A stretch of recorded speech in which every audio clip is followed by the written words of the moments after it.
Hey everybody, welcome back to the Quest for the Bestest. It's the podcast from Backlog Banter, where us four Backlog boys try to take a look at every single Best Picture winner and determine which one of all, very many of them, over 90 of them, are the very best. And today we are looking at The King's Speech from 2010. And I can't wait to talk about this film because to me, this film is extremely similar to the film that we talked about last week, which was My Fair Lady from 1964. Very big time gap in between them, but not so much of a thematic or content gap, perhaps. But we have to talk about that when we talk about it. My Fair Lady, if you were wondering, went at spot number 49 on our great big list. It got an average score of 6.8, but we were not all in agreement. It was not a unanimous 6.8. So I highly recommend you go check out that video to see what we all thought about that film. And then, of course, wind your way right back here and listen to us talk about the King's speech. But before the King gives his speech, Abram has a featured comment from last week. Yes, we got 3 comments. We're going to read the King's comment. Mm-hmm. Yes, we actually are going back to John Tor 11 this week. But I want to say, Dan's, you were close, but John Tor really just went above and beyond this week with 3 short, but 3 paragraphs that I want to touch on. But first, before we even do that, I want to acknowledge some character growth here from our newest Quest viewer, Nameless Anonymous, who writes, I do apologize for my lack of spell check.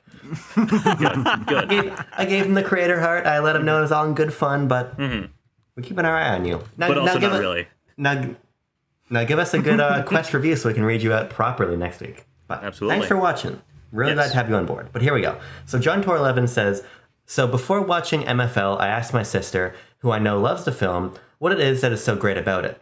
She said, Audrey Hepburn's clothes. I guess we all take different things from movies. What a contrast this was to Birdman. From the raw American Broadway scene to the stuffy English class society a century earlier. Yes, the sexism in the movie was a problem for me. I get it given the time period, but it is appalling that it wasn't addressed in 1964. And that ending was just weird.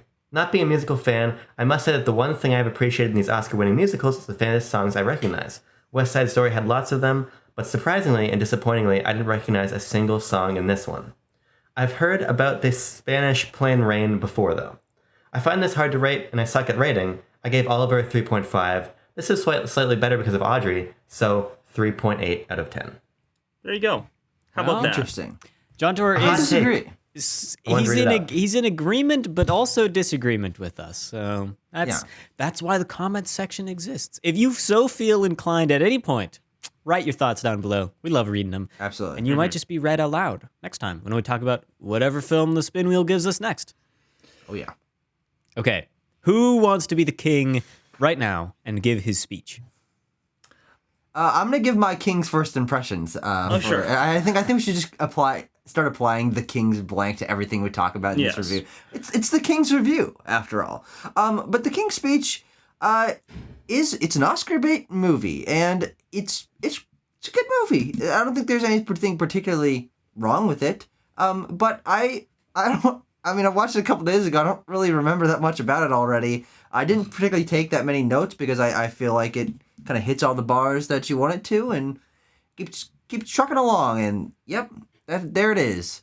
But it has no impact on me. I don't think it is bad in any respect, but I don't think it stands out, which makes it a really underwhelming Best Picture winner for me. Yeah. I think that The King's Speech is quite a unique film. Uniquely unremarkable, that is, especially in the catalog of recent Best Picture winners, because I'm not super familiar with the lineup for the 2010s, the 2011 Oscars at that time. But this has got to be one of the least interesting ones there, if only because the social. It was a pretty interesting lineup. Really? Toy Story 3 was nominated. Really? Black Swan, The Fighter, Winter's Bone, True Grit. Yeah, 127 Hours. The Social Very Network. interesting lineup. Social Network. Yeah, what I was saying.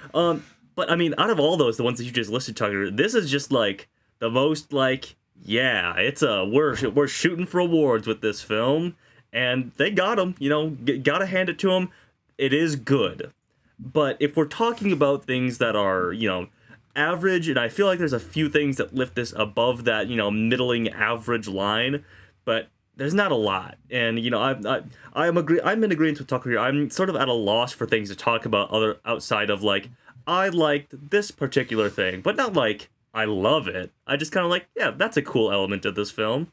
So yeah, we'll see how it goes. But I want to hear from you two fellas over there. Abram, why don't you go first? So I just thank you, my lady. I pulled up the list of. We've been watching too many British movies. Please no.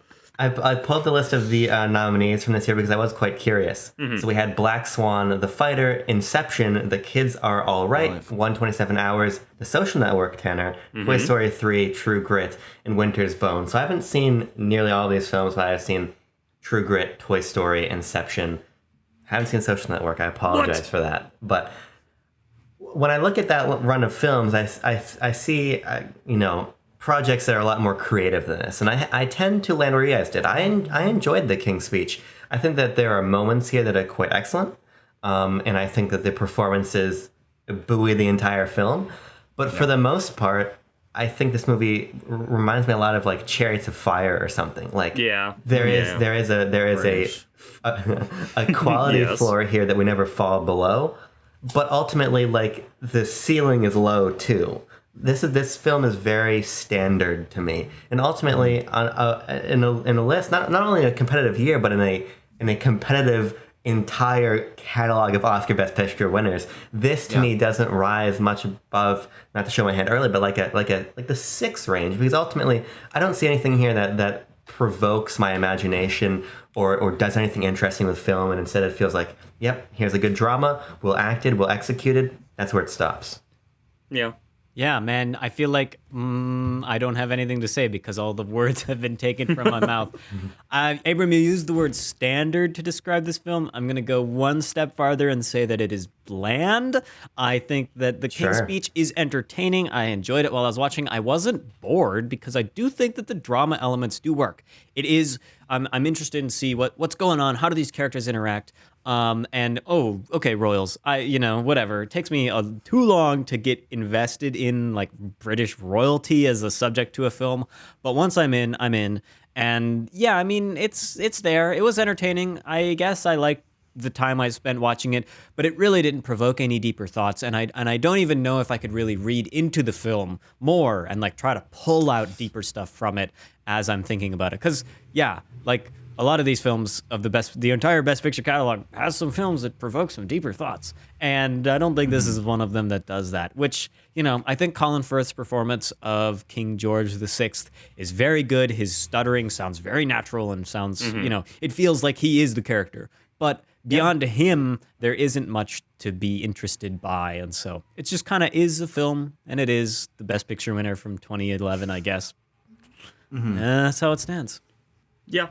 I could go through the wins and noms early if we'd like, and sort of shake things up, and maybe Quest upset, yeah, like the 2011 Oscars, exactly, and maybe give some inspiration for things to talk about specifically. So, obviously, this film won Best Picture. Colin Firth won for Best Actor in a Leading Role. Tom Hooper won for Best Director.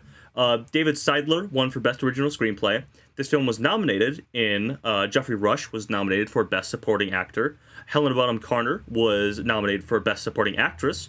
It was nominated for Best Cinematography, Best Editing, Best Costume Design, Best Original Score, Best Sound Mixing, and Best Art Direction. That's a really solid lineup there. A lot of nominations. Yes. I think it's fair to probably start with Colin Firth. I feel like he's the centerpiece of this film, the titular king who attempts to give a speech at multiple points. But he's very good. I like Colin Firth in this film. He gives a very good performance, as Timo said. The stammering is all there. I'm sure that it took a long time for him to settle into that. Apparently, after the film finished wrapping, he did have to go to get speech therapy to get out of it because he had gotten so accustomed to talking in that way, which is really interesting. And if you're casting for a British royalty, you can't get much better than stuffy Colin Firth, But yeah, he's good, and he has a number of good scenes with Geoffrey Rush, who also got nominated. What you guys have any particular thoughts about Colin Firth? Is Bertie? Bertie. I think he's quite good, and I think Jeffrey Rush is quite good also. But I think that they're quite exceptional together. I think when the movie was firing for me, it was when those two are butting heads or having their sort of camaraderie develop. Yeah.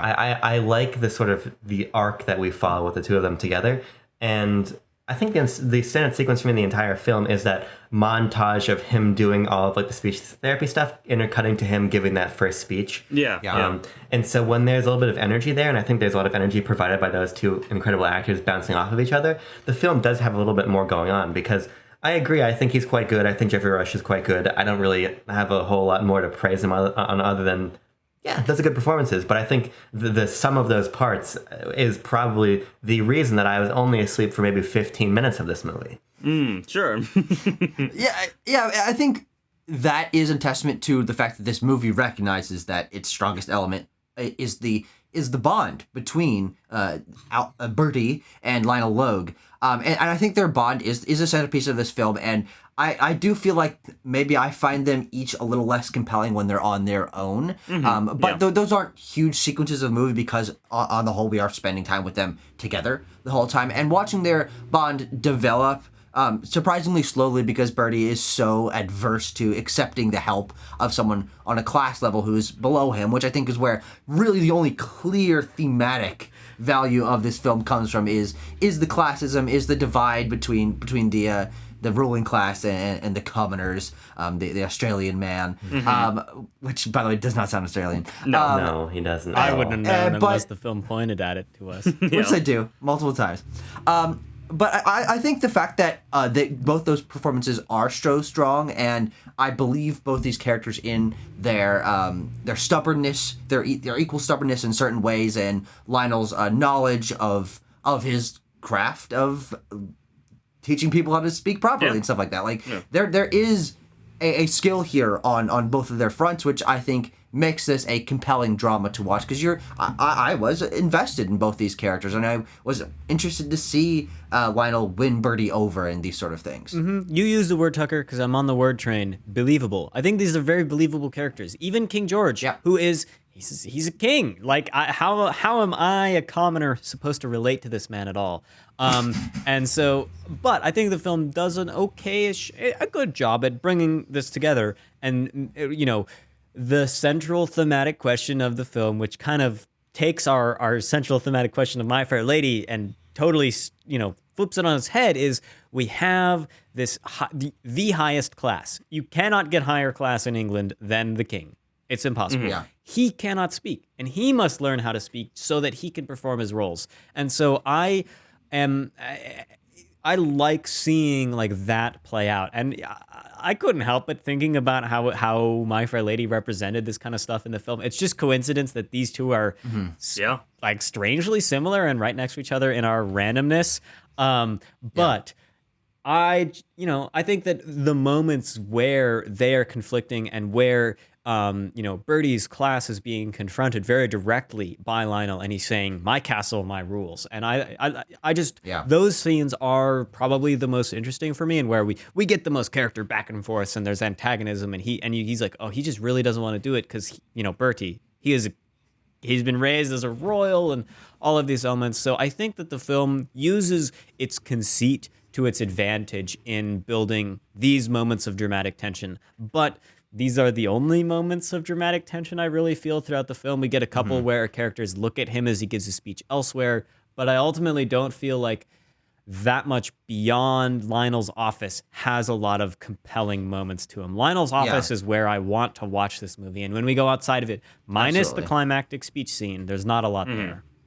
Or where they're walking through the park. I think that's another. Yes, I think there are several key scenes where Firth and Rush really get to be big British actors, and they're in like the actors, and when they're in Lionel's office, they're sharing some dry British wit back and forth, which is quite entertaining. But then like the scene where they're walking outside, where I think that the main crux of that argument is Lionel basically says, "Oh, that the Bertie can be king, and he's like, Yes, that's slander or whatever. Yeah, that's it's treason to say that my brother shouldn't be king and that I should be king. And that that's really where they get to be big and yell at the top of their lungs, and it's powerful. It basically it nearly transcends the idea of like, okay, this is they're going for broke Oscar moments and stuff here, because I think that the connection there is genuine between these two guys, and I do or it is dramatic to see their friendship breaking down over something like this, over the clear insecurities that Bertie has as a man who's stammering, and like this idea of like the power of words and like what it means to be a leader in stressful times is also interesting in this film.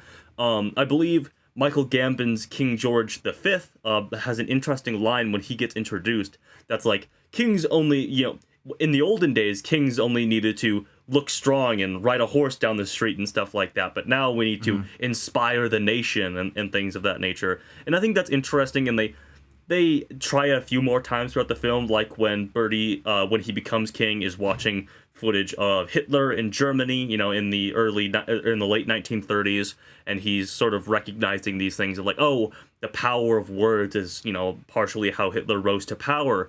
And most certainly, yeah. And that's, it's an interesting sort of thematic through line that I think isn't forefronted. It's not fully explored, but it is something that underlies this whole film, certainly. Certainly. Now, I'm glad you brought that up, Tanner, because I think the biggest problem for me with this film is the plot, because I think that this is the least interesting version of this story you can possibly tell at all. Okay. Yeah. Because I think this should have been a war movie, and I think it should have been set later. Because when the movie's at its most compelling, as the scenes you're mentioning at the end, where oh my God, Hitler, the literal most evil person ever, is this orator who's inspiring his nation. And now that nation has gone to war with us, and I can't speak. I am the force of good here, but I cannot speak. And so there's a real tension here that I think explores those ideas you're talking about, Tanner, in a much more compelling way. If you have an actual antagonist here, but there isn't. It just feels like here's like the first act and the second act of what should have been a frankly longer movie that explored the actual tensions of him giving these speeches in World War II, where rhetoric and oration on both sides were so deeply important. Yes. That's where the last 20, 30 minutes of this movie, I think, are when it has actual stakes. You bring up a great point. I think that a lot of my disconnect from this film and why I don't find it particularly memorable is they don't play into the politics almost at all, which means that it feels like it's lacking a weight, a gravitas, stakes. Except for this man that we're watching, who is the king, needs to learn how to speak. Like, those are the stakes. But if they had put it into they kind of do, and it's implied that and shown a little bit that his lack of speaking might lead to them not being able to take on Hitler in the war. And how does he deal with that internal strife of not being that good of a leader in this day and age because he can't speak? Like, I feel like if they had talked more about the politics throughout, and we'd felt the seeds being sown of World War II, and then it comes to a head, and okay, this speech needs to be delivered, or even if it's, I don't know how accurate this is to how Britain became involved in World War II or anything, but then have a moment where this speech fuels them, and we see people listening to it as they're going into the battlefield or something like that, and show the impact of this speech. But as it stands, the speech is obviously the focal point of the movie, and we're always gearing towards that, and we certainly watch it, and it's the full speech, and it goes on for a while, but boy howdy do I remember absolutely none of it, because I don't know the politics of Britain at this time. And he's saying these things that I assume is word for word the actual speech, and great for accuracy, but in terms of that being understandable as a part of the plot, it just feels like, someone else handed this guy this script and he read it, and so I have no reason to care about this speech.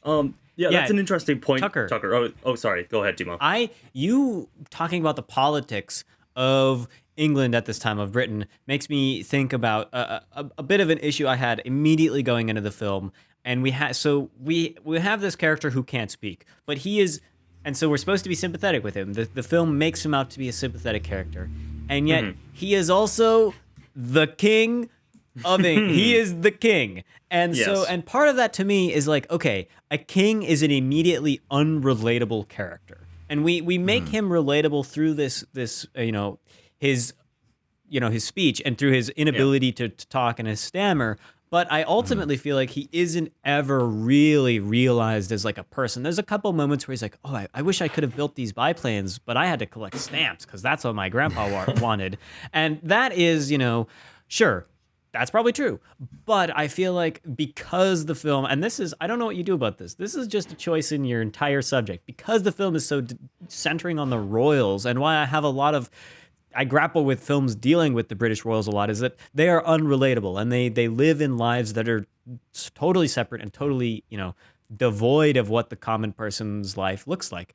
And so I am not... And they did talk about that, how neither one of them can fully understand the other's, internal struggles. Yeah, exactly. Like yeah, but your bringing up of the politics would raise the stakes because I don't care. I'm like, okay, you're the king. You're the king and you can't speak. Whatever. You're still the king. I mean, you can, even though he complains about not really having any real power later in the film, bro, you still do have a lot of real power. You're still the king. And so if we would have brought in that political element, Churchill is mentioned, Neville Chamberlain, these other figures that I've heard of, and I kind of seen a number of times. Yeah, and bring in that. What is the implications? What does the House of Commons think of this? They like to yell at each other. Let's get some of that in there. Let's figure out up the stakes. I think you're exactly right, Tucker, in your assessment that the stakes are a little low for this film when I think that they could be a lot higher, and that would bring me really into the character and be like, okay, I got to care about this guy, not just because he stammers and I feel bad for him,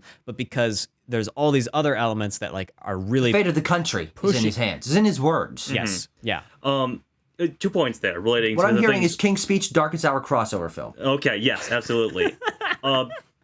2 points there that relate to things that both of you said. So, Timo, first to your point, I agree that this film has a bit of an issue with personalizing the royal family, especially in moments where there is a line where Elizabeth, Helena Bonham Carter, goes to Lionel Logue, and she's like sort of, she's pretending that she's not I don't even know what her title at the time would have been. Duchess, sure, yeah. Oh, the Lady Duke and of, Duchess, yeah, good point. Where is he from?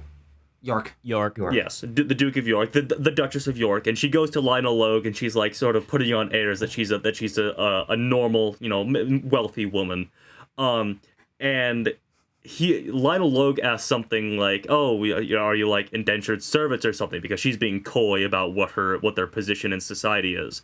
He's like, "Oh, are indentured servants of some kind?" Being joking, and she's like, "Yes, something like that." I'm like, okay. Fuck off, first of all. You're not indentured servants. You are the royal family who has ruled over this island and nation and, but might I add, an empire for hundreds and hundreds of years. So let's not bring in this indentured servitude sort of analog.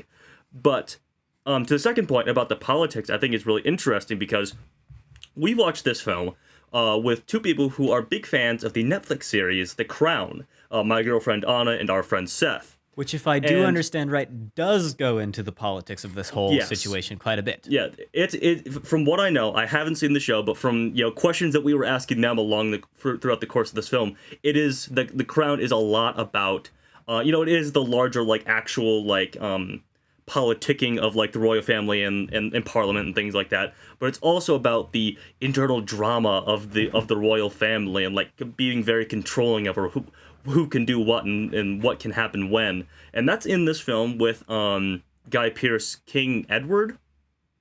I think sure. King Edward wanting to marry this divorced woman, and then he has to resign his powers as king and relinquish the throne. So that's there. But it is introduced probably at the end of Act 1 and is wrapped up probably at the end of Act 2 when he relinquishes his power. So I think that it's interesting that they could have done these things with this internal royal family drama 5 to 8 years before it was explored super thoroughly in The Crown. And of course, not a lot is known about that. There have been multiple controversies with The Crown that the screenwriters are kind of well, we're going to take like one report of what happened because there's no official account of what happened. And then the royal family's like, hey, that didn't happen. And they're like, so whatever. But I think it also comes from a place of reverence from the screenwriter. David Seidler wanted to write this movie for a long time. He himself struggled with... He's the screenwriter for this film, by the way. David Seidler struggled with a stammer as a child and actually wrote to Elizabeth, whom is played by Helena Bonham Carter in this film, like saying, I want to make a movie about your husband who had died at the time that he wrote her this letter. And she said, you can make the movie, just do it after I die because I can't relive these memories. They're too painful. So he did, and eventually he became, because he waited for so long, he became the oldest person to ever win Best Original Screenplay at 73 years old. So good on him there. But I think it is a place of reverence that maybe stops him from going into like the gossipy drama things behind the scenes. Sure. So yeah, maybe potentially a cause there. Because ultimately the film is a very personal narrative, and it's a very like it's about the individual struggle of Bertie to overcome this overcome his stammer and accept his position in the royal family as king. Not really as like how is he fit in with the greater mechanism, even if that's kind of what I would want. Sure. I agree, that's what I want, but I also think that's what the film needed, because I think a lot of your investment in this film revolves around your ability to buy into the workings of the royal family, and I just don't. And I think it's interesting you say, Tanner, that the screenwriter holds a reference for the royals, because I don't personally. I have no feeling for or against them, but like, I don't care that Guy Pearce wants to marry a divorced woman. If anything, I think his sort of quote unquote countercultural role as king is interesting from an audience's perspective. Yeah. But it feels like so many of these like issues and hierarchies that feel really foreign and weird. I mean, obviously I'm not British, but then they're never explored. They're just taken at face value. It's taken at face value that, oh, the king needs to fix his speech. Oh, Guy Pearce cannot marry this woman.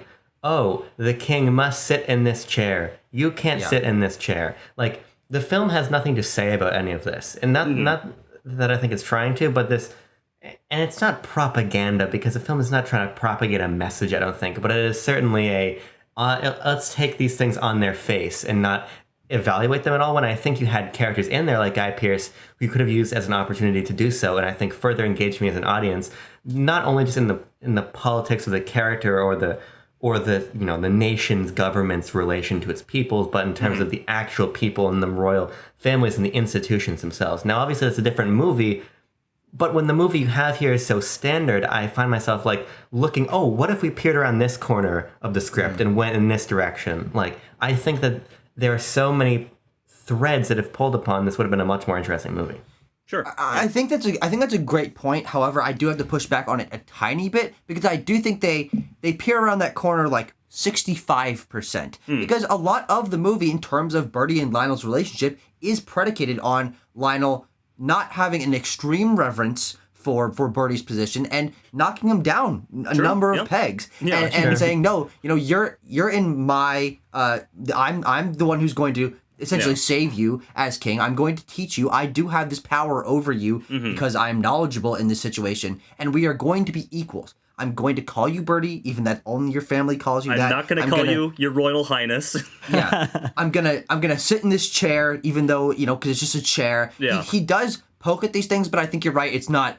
It doesn't feel like that's a full critique of these hierarchies and these systems and these traditions and stuff. But Lionel's character, I think, probably my favorite part of this whole movie, because he does feel like he's pushing back a little bit, and he doesn't take the king's bullshit. I mean, his bravado for being a member of the royal family, but also pushing back against, on a personal level, Bertie's just underconfidence, under self-confidence, but overconfidence as a member of the royal family, and also he gets his anger management issues and things like that. Like there is an interesting personal element to that, but I don't think it ever strays past the personal element. It's a critique of these systems on the level of Lionel Logue, who's a very interesting character, but it doesn't step outside of that.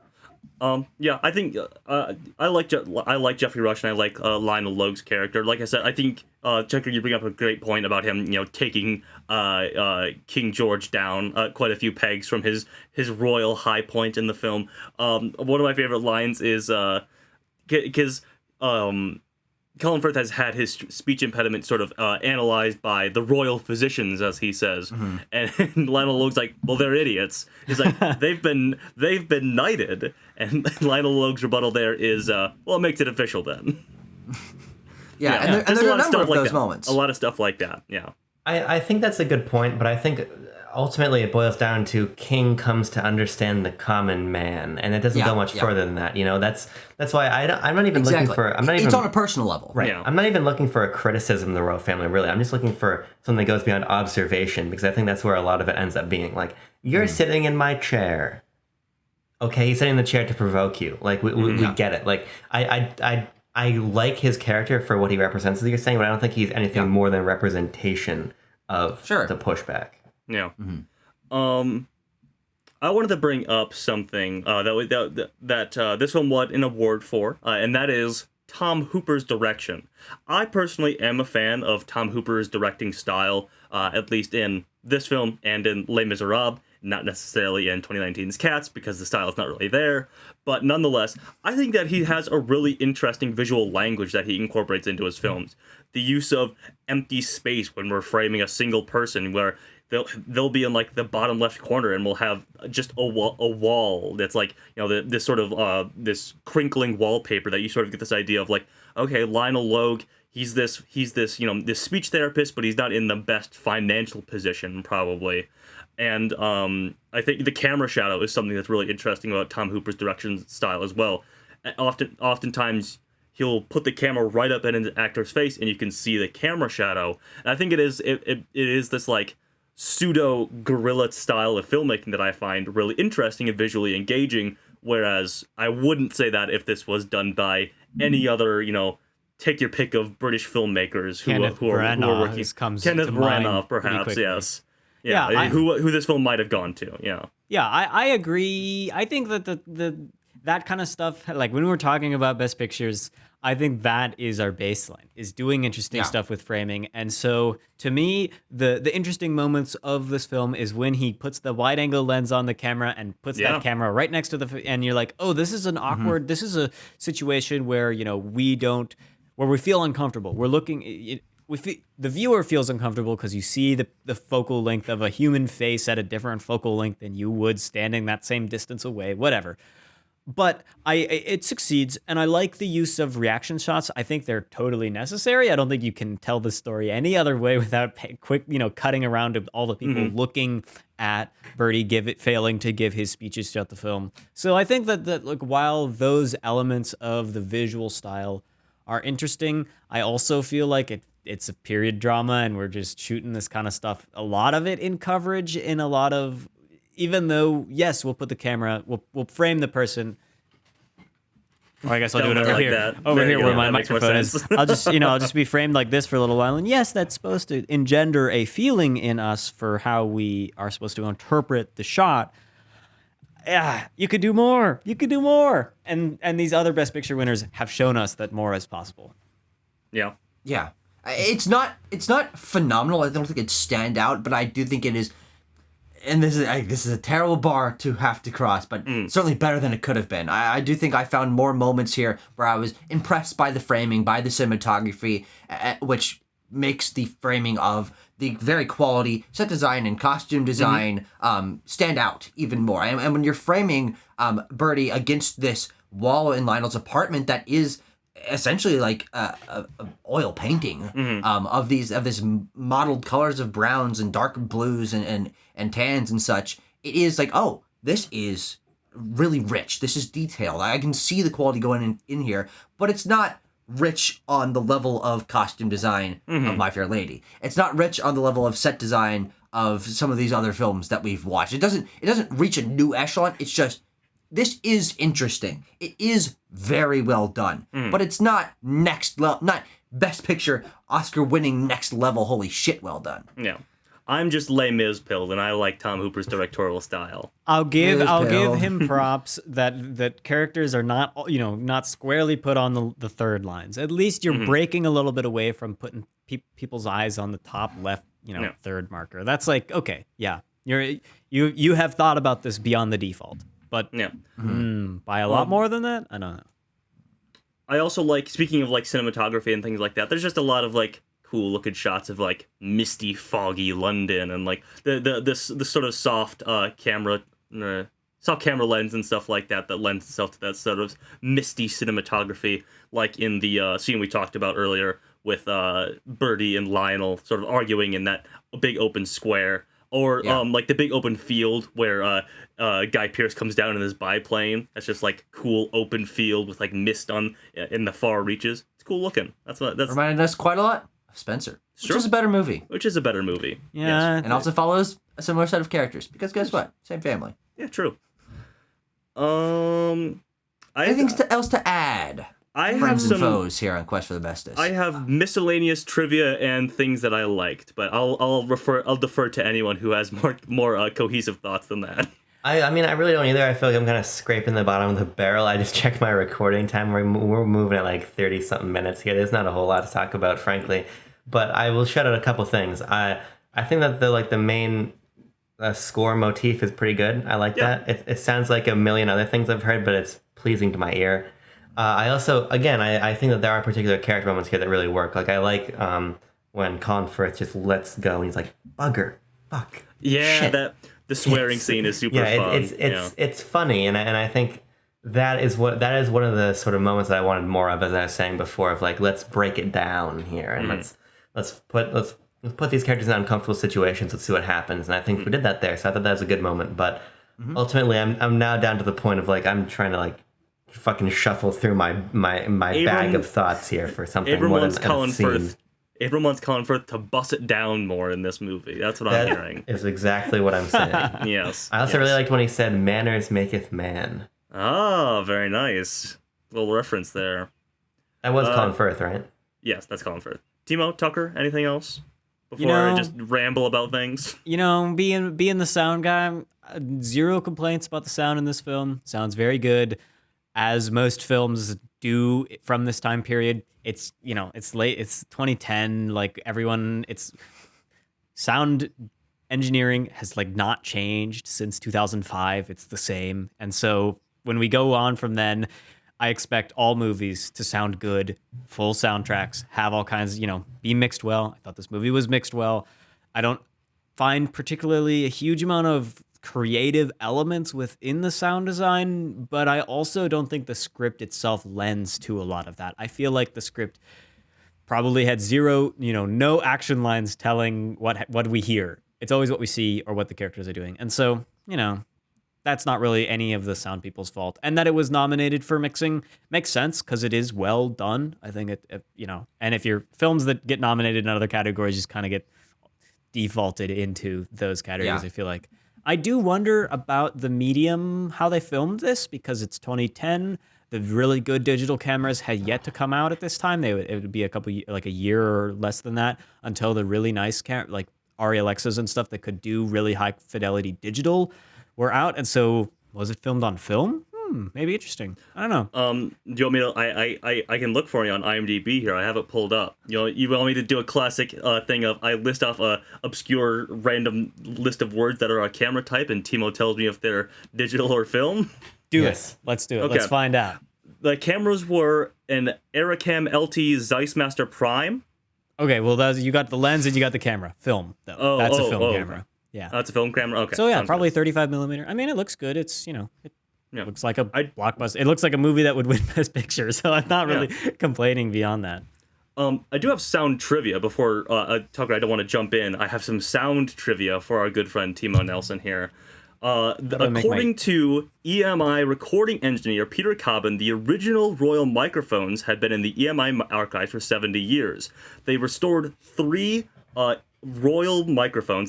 Those are microphones meant specifically for members of the royal family to make speeches on. They restored 3 of them for use in the film in recording, the speeches and as well as the score, which is really interesting. The microphones were designed for King George V, King George VI, Queen Mary, and Queen Elizabeth, the Queen Mother, and they were sort of updated to be put back in working condition.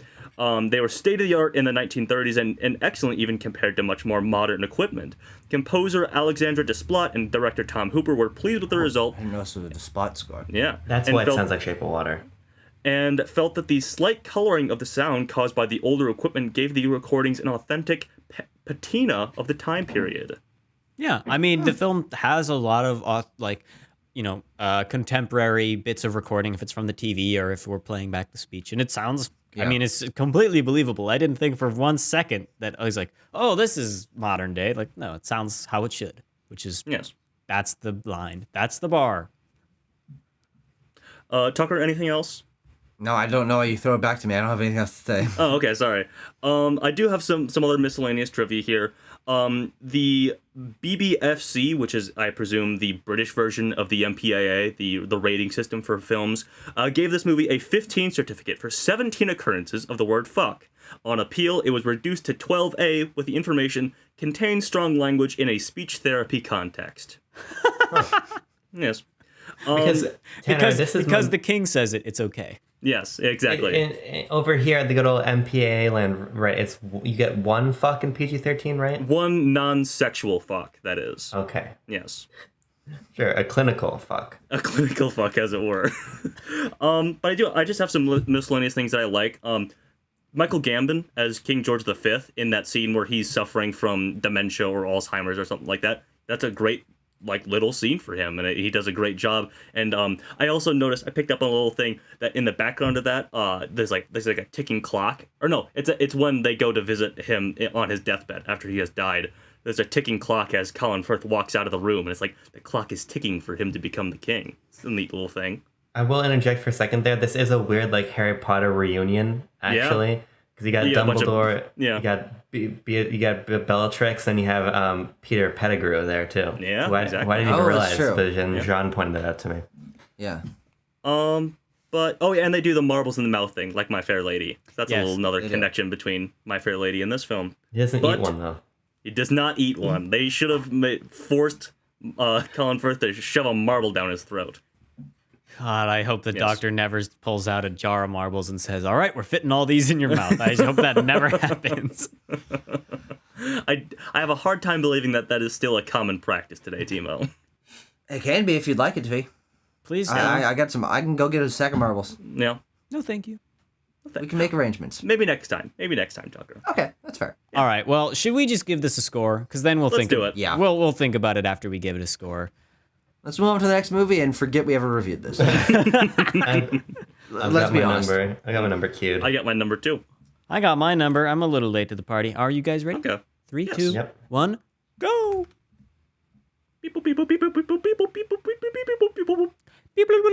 Okay. The number is 6.1.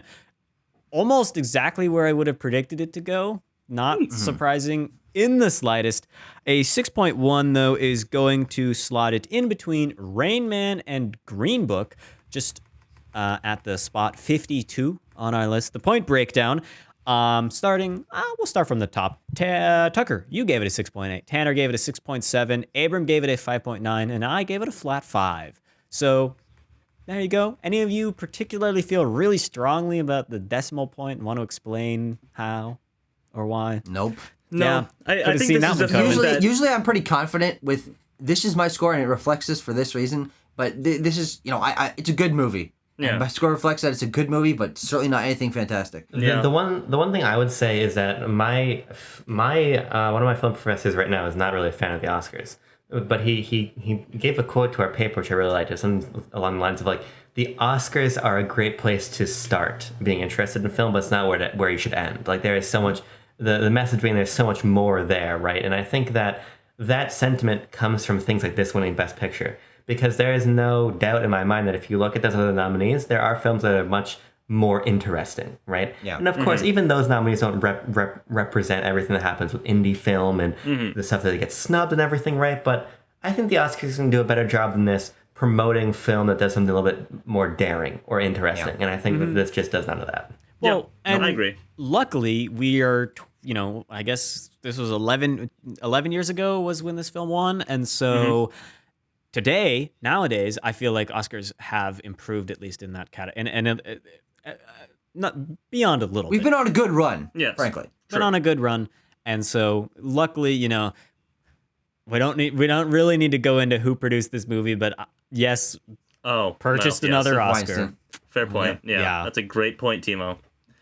Yeah. Anyway, anywho's will be where will this goes above what and below what, Timo? Just a reminder. Yeah, it's going to go at the 52nd spot on the list, right in between. So it's going to go below Rain Man and above Green Book. Sure. All right.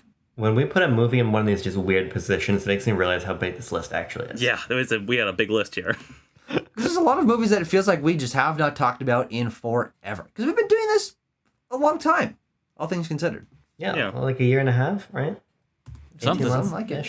Something like that, yeah. Okay. All right, let's find out where we're moving next, though. Yeah, let's do it. Please, something at least for our next film. How about? I really hope so. I hope we get to watch a movie Spin next wheel week. just goes empty. We'll just no. keep spinning. Oh, perpetually. All right. Are you ready, Tanner?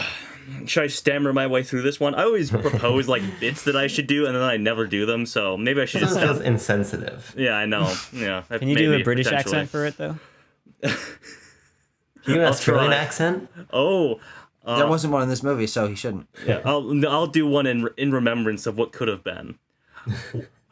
Well, what's your deal? Give us a movie that makes us squeal. Is it on digital? Is it on real? Well, what's your deal? It was more of a Jason Statham, but whatever. Yeah, it really was a Jason Statham right there. We are really given a tour de force of all of our accent abilities in this last couple weeks. 21. We're being transported through time. Yes, there we go. That's 21. Right. 21.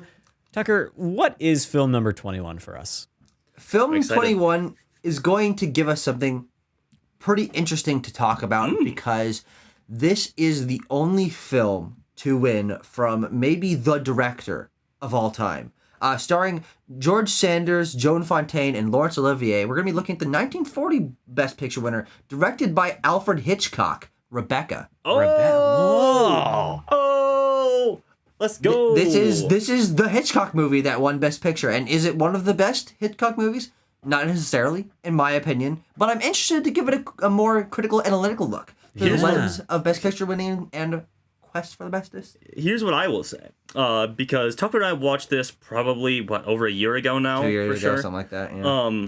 And we were both pretty middling on it, but I took a Alfred Hitchcock course, Alfred Hitchcock and his legacy film course, this semester, and we watched Rebecca again, and I gained a brand new, quite highly reverent appreciation for Rebecca. So I'm excited to revisit it once again.